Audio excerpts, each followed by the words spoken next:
Le président de la République regagne la capitale en provenance de Rosso après avoir donné le coup d'envoi du projet d'aménagement agricole. Le président de la République tient une réunion avec les agriculteurs et les opérateurs du secteur agricole à Rosso, capitale du Trarza.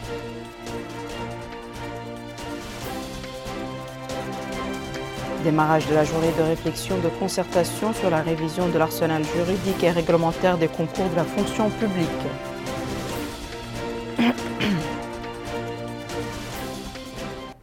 Bonsoir mesdames, mesdemoiselles et messieurs et merci de vous joindre à nous. Le président de la République, M. Mohamed El-Cheikh Al-Qazouani, a adressé le message de félicitations qui suit au président de la Guinée-Bissau plutôt, M. Umaru Sissoko Embalo, suite à son élection à la magistrature suprême de son pays. Excellences et chers frères, votre élection à la magistrature suprême de votre pays m'offre l'occasion de vous adresser nos chaleureuses félicitations et nos souhaits de réussite à votre Excellence dans vos hautes missions et au peuple de Guinée-Bissau, frères. Plus de progrès et de prospérité. Je saisis cette occasion pour vous assurer de notre constante détermination d'œuvrer pour le développement des relations fraternelles unissant nos deux pays dans l'intérêt et les aspirations mutuelles de nos deux peuples frères. Le président de la République, M. Mohamed El-Cheikh Al-Qazouani, a regagné Nouakchott cet après-midi en provenance de Rosso, au terme d'une visite de travail dans la wilaya du Trarza, durant laquelle il a supervisé le lancement du projet d'aménagement agricole. Le président de la République a été accueilli à l'aéroport international de Moutounsi de Nouakchott par le Premier ministre, M. Ismaël Bodo Chersidia, le ministre secrétaire général de la présidence de la République, M. Mohamed Salm El-Béchir, plusieurs membres du gouvernement, le chef d'état-major particulier du président de la République, la directrice adjointe du cabinet du président de la République, le Wali de Nouakchott-Ouest et la présidente du conseil régional de la capitale. Le président de la République est accompagné au cours de ce voyage par une importante délégation comprenant notamment M. Dioul Zayn, ministre du Développement rural, M. Mohamed El-Mohamed, ministre de l'Équipement et des Transports, Mme Naham Hamdi El-Mouknas, ministre de l'Hydraulique et de l'Assainissement, Madame Marem de Bakay, ministre de l'Environnement et du Développement durable, Monsieur Mohamed Ahmed Mohamed Lamine, directeur du cabinet du président de la République, Monsieur Mohamed Mahmoud Oulbou Asri, délégué général de l'agence Ta'azour pour la solidarité nationale et la lutte contre l'exclusion, Monsieur Ahmed El-Bahin, chargé de mission à la présidence de la République, Monsieur Amarul El-Salm, chargé de mission à la présidence de la République, et M. Gay Oumar, chargé de mission à la présidence de la République également, et M. El-Hassan El-Ahmad, directeur général du protocole d'État. Le président de la République, M. Mohamed El-Cheikh Al-Qazouani, a tenu à Rosso, la capitale du Trarza, une réunion avec les agriculteurs et les opérateurs du secteur agricole en marge du lancement qu'il a effectué de grands projets agricoles dans l'arrondissement administratif de Jidr el-Mouhgan. Au début de la réunion, le président de la République a donné la parole aux agriculteurs qui ont posé leurs problèmes et présenté leur vision de la situation du secteur afin de le promouvoir et d'augmenter sa contribution aux efforts de développement national en cours. Dans ce contexte, le président de la République a souligné l'importance d'apporter des solutions aux problèmes présentés, soulignant la vitalité et l'importance du secteur agricole et pastoral et son rôle central dans la réalisation de l'autosuffisance alimentaire. Le président de la République a appelé à s'appuyer sur ce secteur et son développement sur la base des énormes potentialités du pays, telles que l'eau et les terres arables.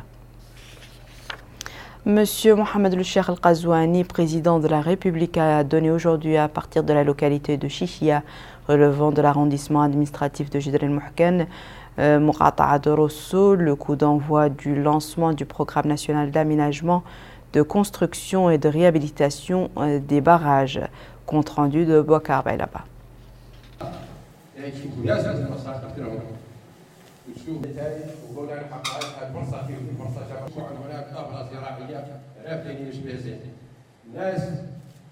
ما عندنا التموين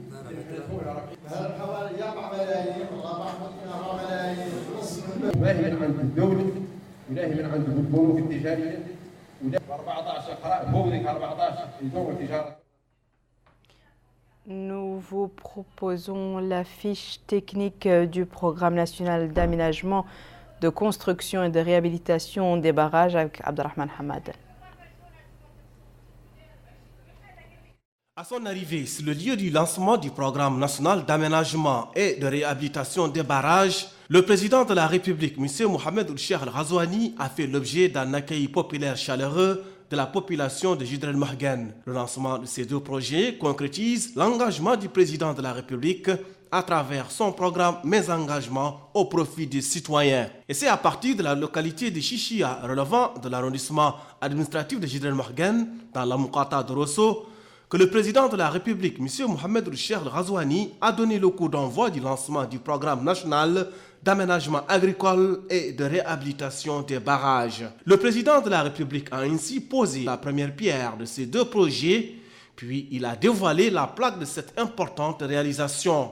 Il a été édifié sur la nature, les composantes et les étapes de la mise en œuvre de ce vaste programme, dont le premier axe concerne la mise en œuvre de 74 projets irrigués couvrant 5 726 hectares au profit de 11 000 familles pour un coût estimé à plus de 6 milliards de guillas sur financement de l'État mauritanien et en coopération avec la Banque mondiale et la Banque africaine de développement. Le second axe englobe toutes les wilayas du pays dans le domaine de l'irrigué et concerne la construction et la réhabilitation de 74 barrages.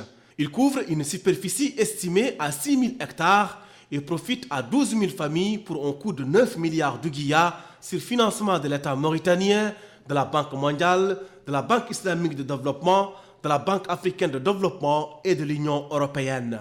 Après le coup d'envoi, place au cérémonial des allocutions. Ainsi, le ministre du Développement rural, Di Ould-Zeyn, a indiqué que le lancement du programme national d'aménagement agricole et de réhabilitation des barrages que son département s'attelle à mettre en œuvre s'inscrit dans le cadre du volet agricole du programme du président de la République. Il vise à accroître la production du secteur rural et à en améliorer la qualité et la rendre plus compétitive. Il a ajouté que la culture pluviale bénéficiera elle aussi de la même attention à travers l'introduction d'équipements pour sa mécanisation. Di Ould-Zeyn a indiqué que la campagne maraîchère 2019-2020 a été récemment lancée en vue d'exploiter une superficie de 5 671 hectares, dont 1 174 hectares couverts par l'encadrement direct et l'appui en intrants agricoles. Par ailleurs, le ministre du Développement rural a évoqué une série d'autres programmes orientés vers le secteur de l'élevage pour mieux intégrer ce secteur dans l'économie nationale à travers la promotion des ressources animales. Autre allocution, c'est celle faite par le maire de Jidr el-Moughen, Boubacar Ali Ahmed Salem. Il a souhaité la bienvenue au nom des habitants de la commune au président de la République, indiquant que cette visite contribuera à améliorer la vie des citoyens. Le maire a en outre souligné l'importance que revêt l'accompagnement de ces réformes pour résoudre certains problèmes, tels que les coûts de production élevés, la hausse du prix de l'engrais, entre autres. De son côté, le président de l'Union nationale des agriculteurs de Mauritanie, Dia Adama Oumar, se dit très attaché aux orientations du président de la République en matière de développement agricole, ce qui dénote son attachement à l'histoire de ce pays et à l'attachement de ses habitants au développement du secteur agricole pour atteindre l'autosuffisance alimentaire. Il a déclaré que les observations du président de la République sont pertinentes et objectives, notamment en ce qui concerne la nécessité de faire progresser le secteur agricole, ce qui justifie selon lui sa présence dans la wilaya pour lancer le programme national d'aménagement de 5 727 hectares et la construction de 74 barrages. Pour sa part, le porte-parole des bénéficiaires, Eli Ould Soedina, a souhaité la bienvenue au président de la République et à la délégation qui l'accompagne. Et au nom des habitants de Djaguina, il a déclaré que cette visite est la preuve de la volonté du président de la République de mettre en œuvre l'ambitieux programme Mes engagements, dont la principale priorité est de lutter contre la pauvreté, l'exclusion et la marginalisation. Il a enfin souligné que les bénéficiaires apprécient hautement ces réformes agricoles et demandent à ce que cette tendance se poursuive pour assurer le bien-être social. Comme je vous le disais tantôt, mesdames et messieurs, nous vous proposons la fiche technique du programme national d'aménagement, de construction et de réhabilitation des barrages avec Abdelrahman Hamad. Le programme national d'aménagement, de construction et de réhabilitation des barrages a pour objectif l'aménagement de 5 000 hectares par an dans le domaine de la culture pluviale. Parmi les zones bénéficiaires de ces programmes, la localité Chéchia, relevant de la commune de Jidr el-Mohgan. Nous sommes aujourd'hui sur le site de Chéchia, qu'encadre et qu'oriente la SONADER en tant que maître d'ouvrage. Nous sommes très honorés par la visite de son Excellence, M. le Président Mohamed Cheikh Ould Ahmed Ghazouani. Nous sommes aussi honorés parce qu'il démarre son programme agricole, son programme d'aménagement agricole à travers un site que la SONADER encadre, que la SONADER suit en tant que maître d'ouvrage. La mise en œuvre des travaux d'aménagement et de réhabilitation dans la localité de Chéchia est assurée par la Société nationale Azima, qui dispose des compétences nationales dans les domaines et qui priorise la main-d'œuvre nationale. Il est réalisé par une entreprise nationale qui s'appelle Azima. Et ça dénote que les entreprises nationales ont les capacités techniques de réaliser ce genre de travaux qui dans le passé étaient réalisés par des entreprises étrangères. Notre groupe donne une importance capitale aux compétences nationales d'une manière générale et aux jeunes d'une manière particulière. Et au sein de notre entreprise, il y a une grande partie des ingénieurs, des jeunes Mauritaniens et des techniciens qui sont tous des nationalités mauritaniennes. Et nous donnons une priorité pour la main-d'œuvre locale afin qu'ils puissent bénéficier des retombées économiques et sociales du projet. Les bénéficiaires de ces programmes ont loué cette intervention qui concrétise les engagements du président de la République, M. Mohamed Ould Cheikh Ghazouani, dans le domaine agricole. Nous remercions le président de la République infiniment. Nous sommes très contents de cet aménagement qu'il a fait. Presque ce village est presque à une distance de presque 50 mètres.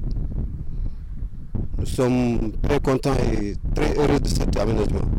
Et nous félicitons vraiment infiniment le président de la République, puisqu'il vient visiter, pour la première fois qu'on a eu un président qui vient ici, au niveau de Fas, ou bien près de Fas, pour visiter des gens qui sont vraiment besoin de ça, parce que c'est des pauvres qui ne vivent que sur l'agriculture. Le plan d'action du programme national d'aménagement, de construction et de réhabilitation des barrages pour l'année 2020 comporte une composante qui se charge de la construction et de la réhabilitation de 74 barrages, répartis ici les wilayas de Dehoud, de la Saba, du Brakna, du Gorgol, du Trarza, de l'Adrar, du Tagan, de l'Inchiri, de Tirizamour et du Guidimara, ce qui va permettre l'exploitation agricole de 6 000 hectares de cultures de décris et pré-barrages. Le président de la République, M. Mohamed Ould Cheikh Ghazouani, a effectué une visite au canal d'irrigation qui tire l'eau à partir du fleuve vers les zones agricoles concernées par le nouveau projet. Le président de la République a pris connaissance de la quantité d'eau puisée et de son utilité pour les habitants de cette région. Les populations de la zone nourrissent de grands espoirs d'amélioration de leurs conditions de vie grâce à ce projet.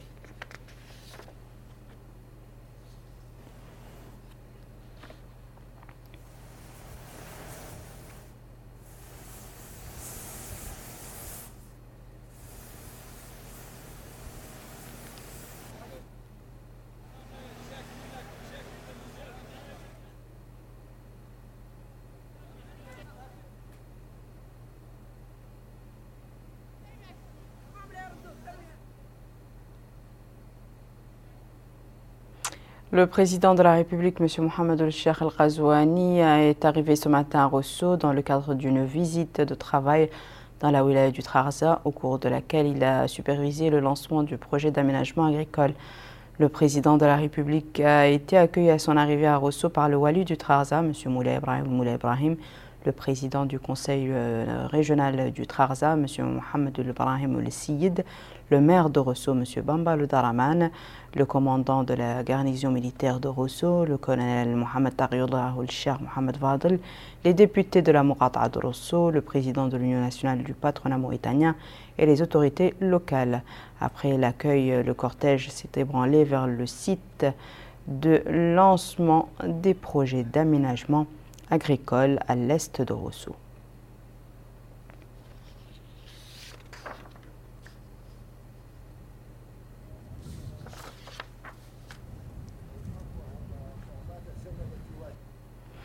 Le président de la République, M. Mohamed El-Cheikh Al-Ghazouani, a quitté Nouakchott ce matin pour Rosso dans le cadre d'une visite de travail dans le wilaya du Trarza pour superviser le lancement de projets d'aménagement agricole.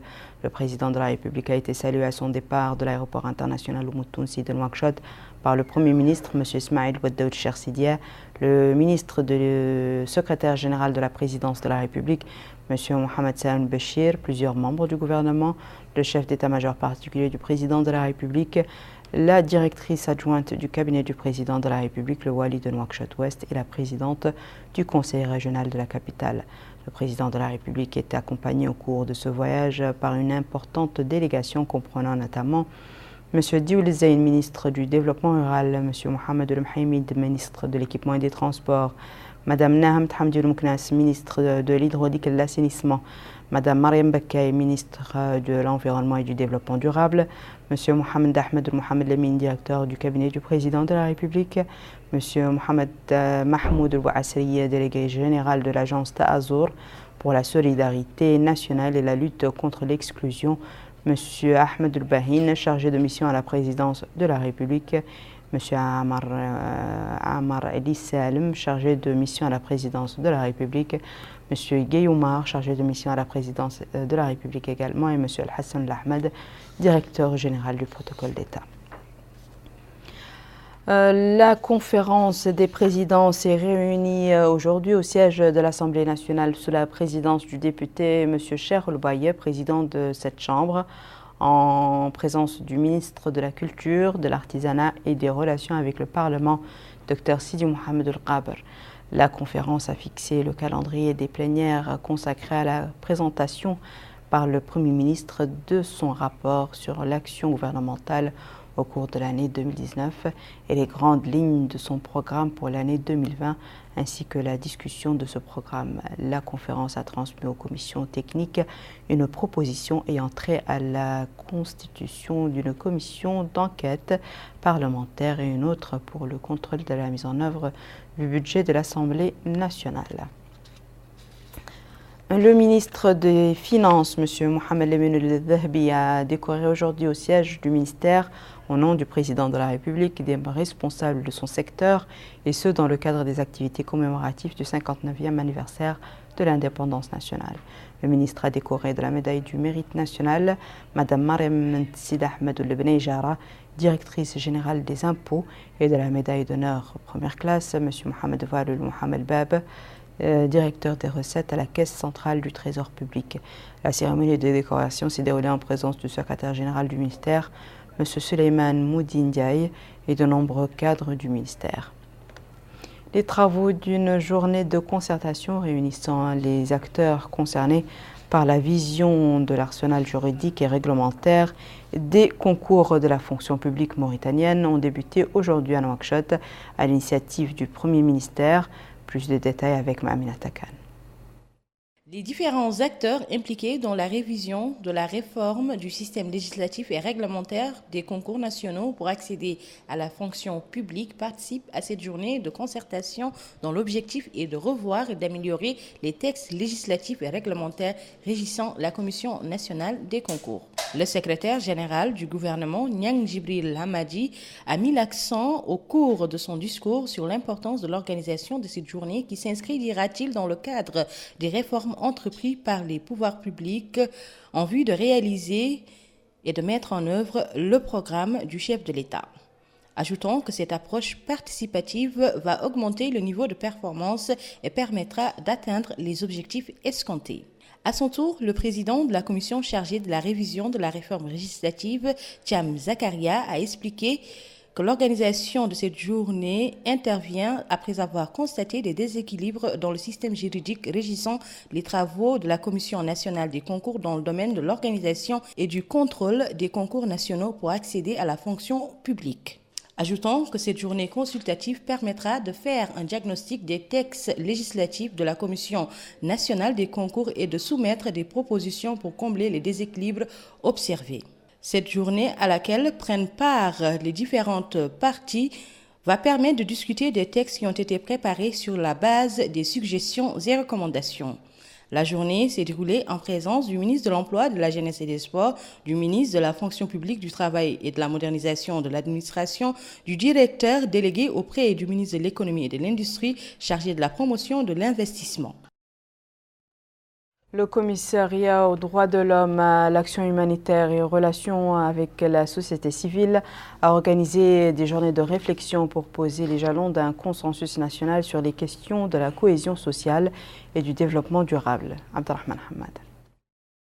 Ces journées de réflexion et d'échange organisées par le commissariat aux droits de l'homme et aux relations avec la société civile en collaboration avec la représentation du système des Nations Unies, ont pour objectif de poser les jalons pour la construction d'un consensus national durable à travers une compréhension commune des enjeux et une vision partagée de l'avenir du pays. Ouvrant les travaux de cette rencontre, le commissaire aux droits de l'homme et aux relations avec la société civile a indiqué que cette initiative constitue un espace de concertation qui va permettre de renforcer les capacités des acteurs de la société civile et leur contribution distinguée à l'opération de construction et de développement. M. Hassan Oul-Boukhres a passé en revue les mesures prises par son département pour l'encadrement et la professionnalisation de l'action communautaire, notamment l'élaboration en cours d'une nouvelle loi relative aux organisations, réseaux et institutions de la société civile. L'évaluation du forum des acteurs non gouvernementaux en tant que cadre regroupant les organisations non gouvernementales et la caisse d'appui du professionnalisme de ces organisations, ou encore la révision et l'actualisation de la stratégie nationale pour la promotion de la société civile. En adoptant les objectifs de développement durable en 2015, puis la double résolution de l'Assemblée générale des Nations unies et du Conseil de sécurité sur la paix et la stabilité, les États membres, dont la Mauritanie, ont réaffirmé leur attachement à la consolidation et la pérennisation de la paix. Ceci est un idéal auquel le gouvernement mauritanien contribue pleinement à travers le SCAP et autres initiatives. Un engagement reflété dans les actions en cours est favorable au renforcement de la confiance entre acteurs politiques, le raffermissement de l'unité nationale, le développement et l'épanouissement dans la paix de tous les Mauritaniens. Les participants à ces 3 journées de réflexion auront à suivre des exposés portant dans leur ensemble sur le rôle de la société civile dans le renforcement de la cohésion sociale et du développement durable et discuteront des meilleures voies pour la professionnalisation et la promotion des organisations de la société civile. Depuis quelques semaines, certains États et organisations intéressées par les questions de santé se mobilisent face au coronavirus apparu en Chine, qui a fait plusieurs dizaines de morts dans ce pays et qui continue sa propagation dans d'autres États. Même si cette propagation est insignifiante, elle est inquiétante. Pour connaître les mesures préventives entreprises par notre pays face à ce virus, nous recevons pour vous, chers téléspectateurs, ce soir le docteur Sidioul Mohamed Laghlaf, chargé de mission au ministère de la Santé. Bonsoir et bienvenue, docteur. Merci. D'abord, parlez-nous de ce virus. C'est quoi au juste le coronavirus? Quelle est la vitesse de sa propagation et quelle est sa gravité? Très bien. Merci bien. Je remercie la télévision nationale pour m'avoir donné l'opportunité de parler aux citoyens de ce fameux coronavirus.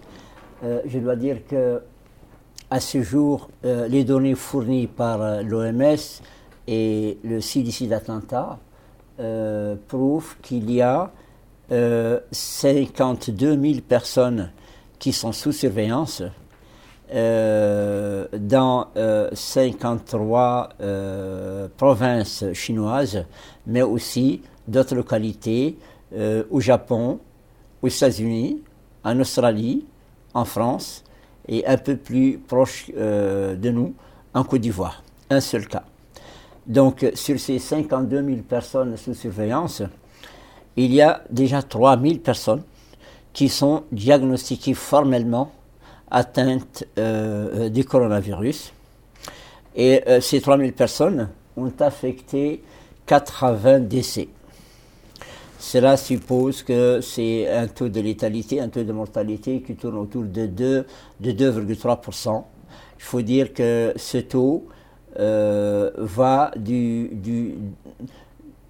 du moindre au moyen, c'est-à-dire du faible au moyen.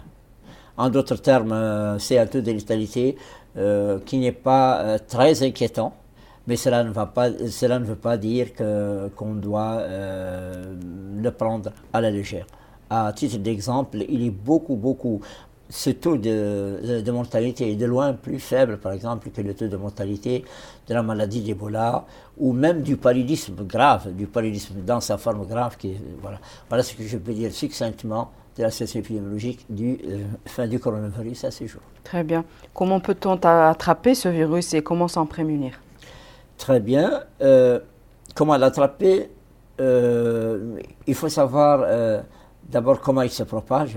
Il se propage par les voies aériennes, autrement dit à travers un éternuement, mais aussi par le toucher, par la sueur, par le sang, donc par la voie aérienne. Voilà les principales voies de contamination. Et donc de ce fait, il découle que pour s'en prévenir, il faut, il faut éternuer, gentiment, poliment, c'est-à-dire il faut avoir un Kleenex pour éternuer, discrètement et pour ne pas éparpiller ces gouttelettes nasales dans la nature. Donc ça c'est le premier point. Le deuxième point qui est extrêmement important, c'est de savoir bien laver ses mains. Laver ses mains, surtout quand on était en contact avec les personnes qui sont censées revenir des endroits qui sont un peu contaminés, comme par exemple les gens qui sont à l'aéroport, à titre d'exemple, s'ils sont à un moment donné, s'ils ont été en contact avec des passagers venant des zones incriminées, elles doivent prendre un peu de précautions, notamment mettre des gants, mettre des masques, voilà, et puis donc ne pas être trop proche de façon assez intime avec une personne incriminée. Voilà en gros les moyens de s'en prémunir. Très bien. Et quelles sont les mesures préventives prises par notre pays pour faire face à ce virus? Très bien. Il faut dire que le ministère de la Santé a pris très tôt, il a été proactif, il a pris très tôt les mesures qu'il fallait prendre, dans la mesure où les réunions des comités multisectoriels chargés de la prévention des épidémies se sont réunies donc très tôt, se sont réunies de façon régulière. Elles ont partagé avec la communauté internationale, la communauté scientifique, toutes les données en temps réel. Ensuite, le ministère a fait l'inventaire de son capital humain, de ses moyens humains et matériels pour les utiliser au moment qu'il faut. Et enfin, troisième mesure, c'est qu'il a mis en place des moyens vraiment de toute dernière technologie, à savoir ce qu'on appelle les caméras thermiques au niveau des aéroports, notamment de l'aéroport de Nouakchott, qui sont déjà opérationnels. Ce sont des caméras qui sont extrêmement efficaces, qui mettent en évidence la température des passagers descendant de l'avion de façon très subtile, très discrète. Et donc, s'il apparaît qu'un seul passager a une température qui dépasse 38,2, 38,3, il apparaît clairement au niveau de l'écran tout en rouge. Et donc, le médecin qui suit ça, le prend discrètement pour faire un entretien avec lui, pour l'examiner, pour savoir est-ce que cette fièvre relève du coronavirus ou de toute autre fièvre, ça veut dire un paludisme, etc. Donc, ce système de détection très précoce de la maladie a déjà été mis en place au niveau de l'aéroport de Nouakchott et très bientôt au niveau de l'aéroport de Nouadhibou. Et je pense que c'est une mesure qui est faite par tous les pays de la sous-région et c'est un moyen extrêmement efficace. Merci beaucoup, Dr Sidoul Mohamed Laghdaf, d'avoir accepté notre invitation. Je rappelle que vous êtes chargé de mission au ministère de la Santé. Je vous en prie. Les travaux de la phase 2 du projet d'amélioration des capacités d'intervention en Mauritanie en matière d'assistance aux enfants migrants vulnérables ont été clôturés aujourd'hui à Nouakchott. Plus de détails avec Abdullah Damaba. Après 3 ans et demi d'intervention au niveau de Dimahadra de Nouakchott, Célie Babi et Bassignou, Le ministre des Affaires islamiques et de l'enseignement originel, en collaboration avec le département des Affaires sociales, de l'enfance et de la famille, l'Association des oulémas de Mauritanie et l'Organisation internationale de la migration, a ainsi procédé à la clôture de la deuxième phase de cette intervention, ce qui a permis d'agir dans le cadre humanitaire au niveau de ces différentes mahadras. Le conseiller du ministre des Affaires islamiques et de l'enseignement originel, Sid Ahmed Oulboune, a souhaité la bienvenue aux participants au nom du ministre des Affaires islamiques et de l'enseignement originel pour la clôture de cette deuxième phase de ce projet. Il a ensuite fait part des bienfaits de ces interventions pour les enfants qui sont au sein des mahadras ainsi que l'apport sur le plan économique et social. Cependant, certains enfants migrants qui fréquentent les mahadras sont un peu plus exposés à des risques. Parce qu'ils sont séparés évidemment de leur milieu familial, ils ne maîtrisent pas forcément la langue nationale et ils n'ont pas des référents nationaux. Malgré les manques de données récentes, les travaux sur le terrain nous montrent que les écoles coraniques au pays hébergent une quantité très importante d'enfants migrants. On parle des milliers d'enfants migrants qui étudient dans les mahadras en Mauritanie. La plupart d'entre eux viennent des pays voisins, comme le Mali, le Sénégal, la Gambie, le Niger, la Guinée et la Sierra Leone. Au cours de cette cérémonie, des exposés ont été présentés sur la problématique des enfants migrants non accompagnés, le bilan et les perspectives liées à la mobilité des enfants et les résultats concernant cette première phase de cette intervention au niveau des mahadras. La coupe du directeur général de la douane du tir à la cible s'est soldée par la victoire de l'équipe de l'armée nationale. Cette compétition s'inscrit dans le cadre de la journée internationale de la douane. Bokar Bailaba. Les participants ont rivalisé de concentration, de dextérité et de précision. Pour tirer et atteindre une cible avec précision à chaque coup, il convient de coordonner les éléments techniques qui composent la séquence de tir. La position, la visée, le lâcher, la tenue de l'arme et l'annonce. La coupe du directeur général de la douane s'inscrit dans le cadre de la journée internationale des douanes. Ainsi, l'adjudant-chef Sidati Ould-Cheikh Malaïnine affirme que cette compétition a permis aux participants de rivaliser de précision, le tout sur fond de convivialité. Il a indiqué que les participants viennent de l'armée nationale, la gendarmerie, la police, le groupement général de la sécurité routière et bien entendu de la douane. Il a indiqué que l'équipe de l'armée nationale a réussi à atteindre 8 cibles, la douane 6 cibles et le groupement général de la sécurité routière 5 cibles. Par ailleurs, Daoul Ahmeida de l'armée nationale a terminé la compétition en étant le meilleur tireur. Les équipes qui se sont les plus illustrées ont reçu des trophées, fruits de leur dextérité et de précision durant la compétition. Le parti Al-Islah a organisé une manifestation à Nouakchott à l'occasion de la fusion du Parti national qui a décidé de se joindre au parti Al-Islah. La manifestation s'est déroulée en présence des dirigeants du parti, notamment son président, M. Mohamed El-Khouri Al-Arabi, qui a déclaré que le Parti national avait décidé de fusionner avec l'un des partis de la majorité présidentielle soutenant le programme du président de la République. Ce choix de l'Islah a été le fruit des réunions et consultations avec les dirigeants du parti et après examen de la situation, le président du parti l'Islah a déclaré que cette manifestation s'inscrit dans le cadre de la vision qu'ont les deux parties de l'intérêt du pays et constitue une étape importante vers la réalisation du programme ambitieux du président de la République, M. Mohamed Ould-Cheikh Al-Ghazouani. Le groupe Voix de la Nation a organisé en collaboration avec le Centre Hadaf pour les services d'information et de communication un symposium sous le thème « Les médias sociaux et leur rôle dans la mobilisation de la scène culturelle ». Le symposium auquel ont participé des intellectuels, journalistes et blogueurs a été marqué par l'intervention de la journaliste Sabah Ahmed Saliki, dans laquelle elle a passé en revue l'historique de ce groupe de réflexion qui occupe une place dans le monde virtuel.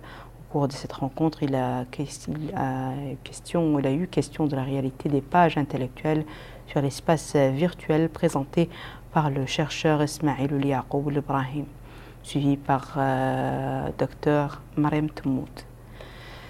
Ce sera tout pour ce journal, mesdames et messieurs. À présent, le rappel des titres. Le président de la République regagne la capitale en provenance de Rosso après avoir donné le coup d'envoi du projet d'aménagement agricole.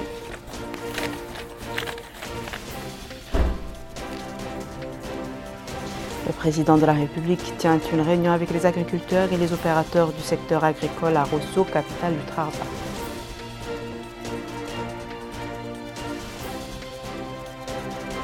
Démarrage de la journée de réflexion de concertation sur la révision de l'arsenal juridique et réglementaire des concours de la fonction publique.